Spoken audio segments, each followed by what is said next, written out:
Hi friends, this is Gaurav Kumar and welcome to online classes for mathematics.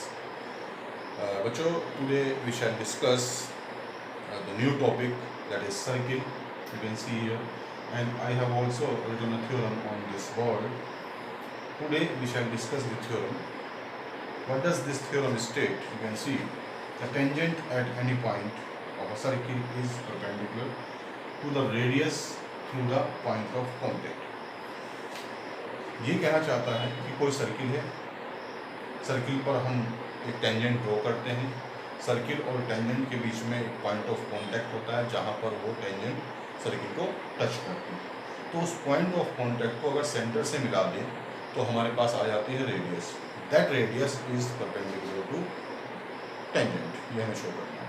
तो उसमें कुछ keywords आप देख सकते हैं। एक तो टेंजेंट ही आ गया है, टेंजेंट क्या चीज़ है, सर्किल क्या चीज़ है, ये हमें पता होना चाहिए, और पॉइंट ऑफ कांटेक्ट, ये तीन चीज़ें हमें पता होनी चाहिए।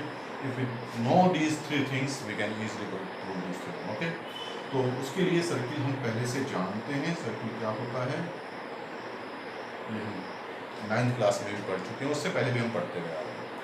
Circle is nothing but a collection of infinitely many points which are equidistant from a fixed point. इसकी theoretical definition. In other words,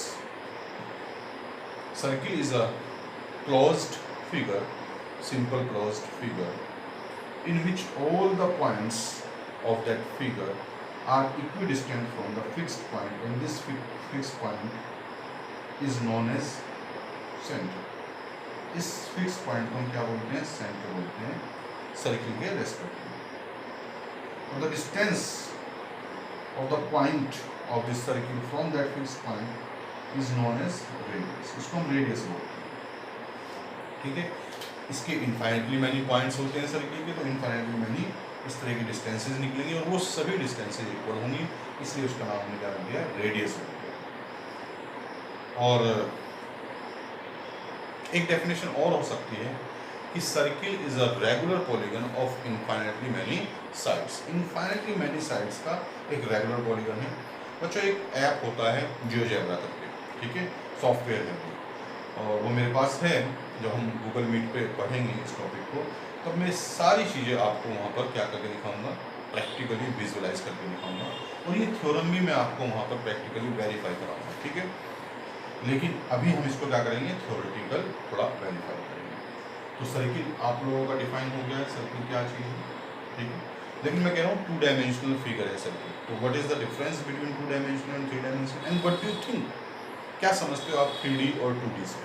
देखो सिंपली, ये बोर्ड है मेरे पास, इस बोर्ड को I can touch it, but I can not hold the surface of this board. I can hold the board, but I can not hold the surface of the board. तो this surface is 2 dimensional but this board is 3 dimensional, ये difference है। तो अगर इस script को मैं बाहर निकाल देता हूँ, इतने एरिया को, the area, the surface which I can touch of this shape is known as circle, otherwise circular, और you can say otherwise the figure और the shape is 3D because if I can hold it, ठीक है। अगर किसी भी चीज़ को, जैसे pen है, पेन को मैं होल्ड कर सकता हूँ तो 3D है। हमारे सिर का बाल बहुत बारीक है, हम उसकी लेंथ की बात करते हैं, कभी उसकी मोटाई की बात नहीं करते हैं, वो भी एक्चुअल में 3D है। हाँ, नेग्लिजिबली स्मॉल है उसकी रेडियस, ये सब बातें अलग है। जैसे हमारी पेपर शीट होती है किसी भी नोटबुक की, हम उसे 2D बोलते हैं, लेकिन वो गलत है, because we can hold the page. हम उस पेज को पकड़ सकते हैं, होल्ड कर सकते हैं, तो that is 3 dimensional, but the shape of the page is 2 dimensional, ठीक है। तो 2 डायमेंशनल एक शेप होती है, सरफेस होती है, you can touch it but you can not hold it. If you can hold it then it becomes 3D, okay. तो इसलिए हम कहते हैं कि 2 डायमेंशनल फिगर है। थोड़ा लंबी हो जाएगी बात इसलिए, लेकिन इसकी हर चीज़ को हमें पता होना चाहिए, एक एक वर्ड को। अब बात आती है, सर्किल हमारा डिफाइन हो गया, टेंजेंट। ये सब बातें जो हम यहाँ पे कर रहे हैं, हम उस जियोजेब्रा जो ऐप है उसमें हम डिस्कस करेंगे बड़े अच्छे से। ये हमारा सर्किल बना दिया हमने। अब किसी भी पॉइंट की, पॉइंट ऑफ कांटेक्ट भी साथ के साथ डिफाइन हो जाएगा। सर्किल के रेस्पेक्ट में किसी भी पॉइंट की 3 तरह से लोकेशन हो सकती है। इधर the point is inside the circle, और ऑन द सर्किल, और आउटसाइड द सर्किल। कोई भी दुनिया का पॉइंट हो और मैंने सर्किल बना रखा है, तो वो इन तीनों लोकेशन में से कहीं ना कहीं होगा, या तो इधर it is inside the circle, in its interior, on the circle, और इन इट्स एक्सटीरियर, और यू कैन से आउटसाइड द सर्किल। अब इन तीनों स्थितियों में ये तीन ही स्थिति हो सकती है। टेंजेंट ड्रॉ करनी है, अगर अंदर है तो नो टेंजेंट, कोई टेंजेंट नहीं बनेगी। अंदर कोई पॉइंट अगर है तो कोई भी टेंजेंट नहीं बनेगी। मान लीजिए ये मान लिया बी है, अगर यहाँ पर है तो यहाँ से टेंजेंट का मतलब है एक लाइन ऐसी जो सर्किल को सिर्फ एक ही पॉइंट पे टच करते हुए निकल जाए, एक ही पॉइंट पे। तो ये लाइन ऐसी मैंने ड्रॉ की है, इस पॉइंट बी को टच करते हुए निकल रही है। तो if the point is on the circle then it has one tangent, क्योंकि अगर इसने इसे काट दिया है तो फिर ये क्या बन जाएगी इस सिचुएशन में। अब ये क्या बन रही है, ये टेंजेंट नहीं कहलाती, लेकिन क्या नाम होता है इसका, ये नाम पढ़ा हुआ आपने सीकेंट, इसका नाम होता है सीकेंट। ऐसी लाइन, ये हिस्सा, ये वाला पार्ट, इतना पार्ट तो कोड कहलाता है, but code is a line segment and secant is a line infinite, है ना, इन ऑफ इनफाइनाइट। तो टेंजेंट तो हम उसे नहीं कह सकते because it intersects the circuit eight two distinct points, so it becomes a secant. Tangent meets the circuit eight a single point, ये डेफिनेशन है, ठीक है। अब बाहर है पॉइंट, तो बाहर पॉइंट अगर है तो इससे दो लाइन ऐसी पास हो सकती हैं जो इसे टच कर जाएगी, जो इसे टच कर जाएगी, यू कैन सी ऐसे। तो अगर पॉइंट आउटसाइड है, मान लिया सी है, तो हमारी हो जाएंगी कितनी टेंजेंट, टू टेंजेंट्स। ये छोटे छोटे क्वेश्चन हैं, ये आपके एक एक नंबर में आ जाते हैं, तो वो क्वेश्चन भी हम करते जा रहे हैं। तो अगर पॉइंट अंदर है तो it has no tangent, point circle पर है it has one tangent, if point is outside the circle then it has two tangents. ये टू टेंजेंट्स वाली जो है आगे इस पर बेस्ड एक थ्योरम है, उसे जब हम वहाँ पर पहुँचेंगे तो हम करेंगे इसको। तो आप लोगों को समझ में आ गया होगा टेंजेंट क्या है। Tangent is a line which touches the circle at a single point, that is known as tangent. अब जो थ्योरम में है उसकी अगर हम फिगर देखें, ये मान लीजिए हमारी टेंजेंट आ गई है, टेंजेंट थी हमारी बी पे, ये सेंटर इसका कहीं ना कहीं रहा होगा, इसे इससे मिला देते हैं तो ये हमें 90 डिग्री शो करना है। ये जो रेडियस है ओ बी, इट, ये मान लेते हैं टेंजेंट वाई एक्स वाई होगी, तो इस एक्स वाई टेंजेंट को ये मीट करता है 90 डिग्री के एंगल पर, ये हमें शो करना है इस थ्योरम में। ठीक है बच्चों, एक बार देख लेते हैं, फिगर हम अलग से बना लेते हैं, इसकी फिगर के बगैर बात नहीं बनेगी। और ये पूरी थ्योरम आप देखना, पूरी थ्योरम जो है थ्योरेटिकल एक तरह से फिलॉसफिकल है, ठीक है, तो थोड़ा ध्यान से देखना पड़ेगा। लॉजिक्स लगेंगे लेकिन न्यूमेरिकल इसमें काम कम होगा और फिलॉसफी का यूज ज़्यादा होगा। ये मान लें हमारा सर्किल है, सर्किल जैसा बना नहीं होगा लेकिन सर्किल मानना है उसको, और मैं एक पॉइंट ऑफ कॉन्टैक्ट, हाँ, जहाँ पर ये टेंजेंट मीट करती है सर्किल को, उस पॉइंट को हम पॉइंट ऑफ कॉन्टैक्ट कहते हैं। मान लिया ये टेंजेंट है और ये इसका पॉइंट है, इसे हम ए मान लेते हैं, ये सेंटर है ओ मान लेते हैं, और यहाँ पर हम इसे मिला लेते हैं। ये हमें शो करना है कि 90 डिग्री है। तो दिस कॉमन पॉइंट किसका है, इस लाइन का भी है, इसे एक्स और वाई कह देते हैं, क्योंकि टेंजेंट एक लाइन होती है एक्स वाई। इस एक्स वाई लाइन का और सर्किल का एक कॉमन पॉइंट होता है, then X Y becomes the tangent. इसकी पूरी फिलॉसफी है, वो मैं बताऊंगा आप लोगों को जब हम जियोजेब्रा में देखेंगे तो हम समझ जाएंगे इसको। Now I have to show that this O A, to show हमें करना क्या है, शॉर्ट में अगर लिख लें तो to show O A is perpendicular to X Y, ये परपेंडिकुलरिटी का साइन है। तो अब हम इसे करते कैसे, हम थोड़ा कंस्ट्रक्शंस में करना पड़ेगा। मान लेते हैं कि ए के अलावा कोई पॉइंट है उसके नज़दीक, उसके नेबरहुड में बी, ठीक है, तो इस ओ को बी से मिला देते हैं, इस ओ को क्या करते हैं, बी से मिला देते हैं। अब एक बात आपकी बुक में लिखी हुई है, वहाँ वाई हाउ, ये सब लिख देता है, उन बातों का हम जवाब तलाश करते हैं।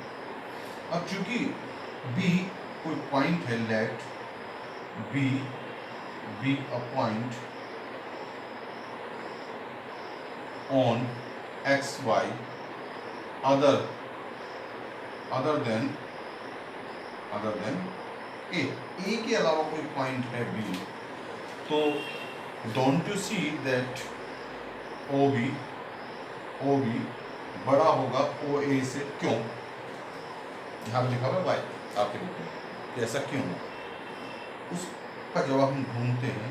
चूंकि बी ए के अलावा कोई पॉइंट है and X Y and this circle has only one point as common point and that is A के अलावा इनका कोई भी कॉमन पॉइंट नहीं है, तो और ये इसका टेंजेंट है। अगर सिचुएशन ऐसी होती, देखो समझो, अगर ए कोई कॉमन पॉइंट है ए, इसके अलावा ए के अलावा बहुत सारे ऐसे पॉइंट हैं जो सर्किल के अंदर लाई करेंगे, इनफाइनेटली मेनी पॉइंट्स, और यहाँ पर मान लिया कोई बी पॉइंट हो जाता, तो इन ए और बी के अलावा भी if this is not a tangent then there are infinitely many points other than A and B which lie inside the circuit.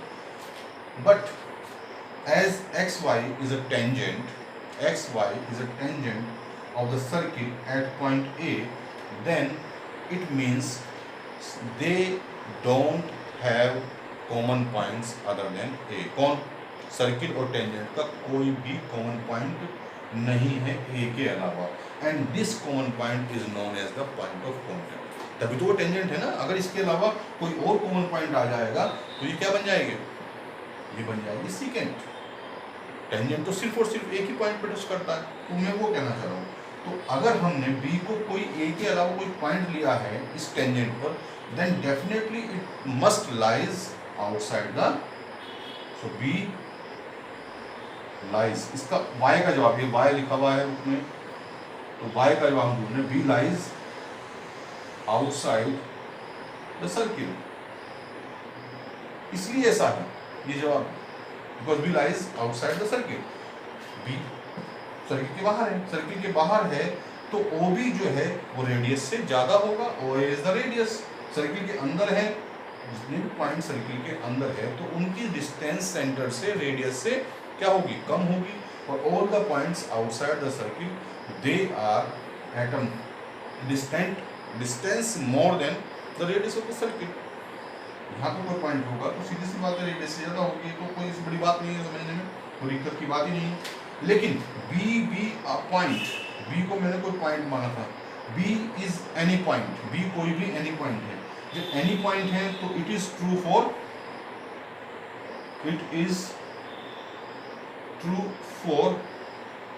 all points other than A के अलावा जितने भी पॉइंट्स हैं on xy, A के अलावा xy पर जितने भी पॉइंट्स हैं उन सब के लिए ट्रू हो गया, क्योंकि all will lie outside the circle, सब आउटसाइड होंगे सर्किल के, तो उनकी डिस्टेंस सेंटर से रेडियस से ज़्यादा ही होने वाली है। तो जब ऐसा हो गया है, इसका मतलब OA इज द, देखो एक एक वर्ड को ध्यान से देखना, समझना, सुनना। OA is the shortest distance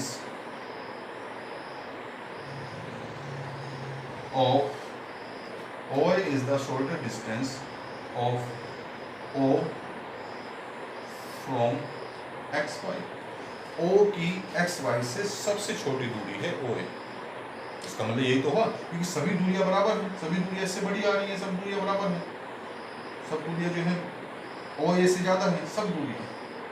इसका मतलब क्या हुआ कि OA इन सभी डिस्टेंसेस में सबसे छोटी होती है।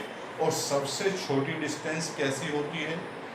मान लिया आपको किसी दीवार को जाकर छूना है, तो आप कैसे जाओगे उस दीवार की तरफ? शॉर्टेस्ट रास्ता तय करोगे, और जो पैथ आप तय करोगे उस दीवार तक पहुंचने के लिए, वो पैथ जो है उस दीवार के साथ कैसा एंगल बनना चाहिए? 90 डिग्री। तो शॉर्टेस्ट डिस्टेंस किसी पॉइंट की किसी लाइन से जो होती है वो होती है क्या? Perpendicular distance, which shows that OA is perpendicular to XY। तो इस तरह से हमने दिखा, ये हमने पढ़ा हुआ है, ये हमने सब देखा हुआ है, जाना हुआ है कि अगर किसी पॉइंट की, जैसे मैं यहाँ पे बना देता हूँ, ये पॉइंट है, यहाँ से तुम्हें भागना है दीवार, ठीक है, तो यहाँ से तुम कैसे जाओगे इस दीवार तक, ऐसे जाओगे, ऐसे जाओगे, ऐसे जाओगे, ऐसे जाओगे, ऐसे जाओगे या ऐसे जाओगे, इन सब में ये शॉर्टेस्ट होगी। किसी बच्चे को भगा कर देखना, ऐसे दौड़ा कर देखना, तो ऐसे ही जाता बिल्कुल सीधा 90 डिग्री का एंगल बनाएगा उस लाइन के साथ। अगर वो 90 डिग्री का एंगल नहीं बनाएगा, क्यों, उसके दिमाग में उसे पता है कि 90 डिग्री का एंगल बनाने से मुझे सबसे छोटी दूरी में तय करूँगा। और जब इसे देखते हो आप इस रास्ते को, तो ये इस लाइन के साथ 90 डिग्री का एंगल बनाता है और ये सबसे छोटी होती है। तो सबसे छोटी डिस्टेंस किसी पॉइंट की किसी लाइन से कुछ नहीं है, उसकी परपेंडिकुलर डिस्टेंस है। So OA is perpendicular to XY। तो बच्चों ऐसे हमने इस थ्योरम को किया है, आप इसे लिख लेना, ध्यान से इस बात को समझने की कोशिश करनी है। नहीं समझ में आएगा तो फिर आप मुझसे पूछेंगे, नो प्रॉब्लम, लेकिन आपको मुझे उम्मीद है एक दो बार से देखने के बाद, सुनने के बाद समझ में आएगा। एग्जाम में भी हमें ऐसे ही लिखना होता है, ठीक है। तो बच्चों आज मुझे ये थ्योरम ही आप लोगों के साथ डिस्कस करनी थी। That's all for today. Have a nice day. Thank you. Bye bye.